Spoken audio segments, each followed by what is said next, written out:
Okay, so I'm going to be talking about the different parts of the larynx using this model that I created. So the first part that we're going to talk about is the thyroid cartilage, which is this structure right here, this whole structure. And it is located within our larynx, and it sits above our cricoid cartilage. See, it sits right above it. Oops, right above it.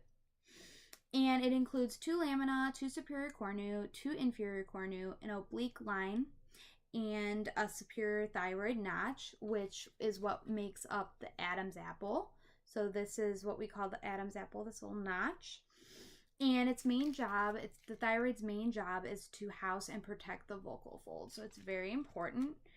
And then the cricoid cartilage is this ring-like structure right here. Goes all the way around. See where it says cricoid? It looks like a ring, and it sits right on top of the trachea. So it's right on top like that. And it allows the thyroid to rotate anteriorly and posteriorly on the cricoid cartilage.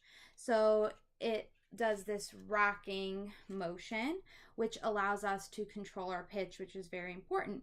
If we didn't have this rocking motion, we would have a strained voice. And then the arytenoid cartilages are these pyramid-like structures right here. And they are paired, and they are located right on top of the cricoid, right on top of the cricoid cartilage. It has two main processes, which include the vocal process and the muscular process.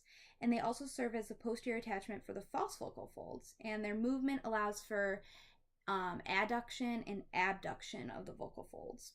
Next, we're going to talk about the epiglottis, which is this leaf-like structure.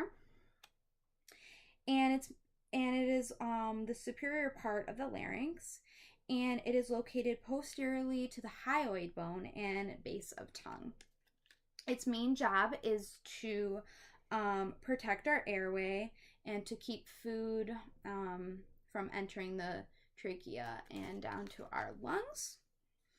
Next, we're just going to go through quickly the 5 intrinsic muscles and their jobs. So the thyroid arytenoids relax the vocal folds, and they shorten the vocal folds when it contracts, which means they adduct. And the posterior cricoid arytenoids abducts the vocal folds.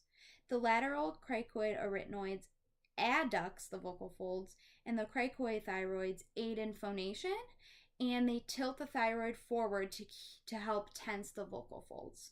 And then the interarytenoids adducts the vocal folds. All right, thanks for watching.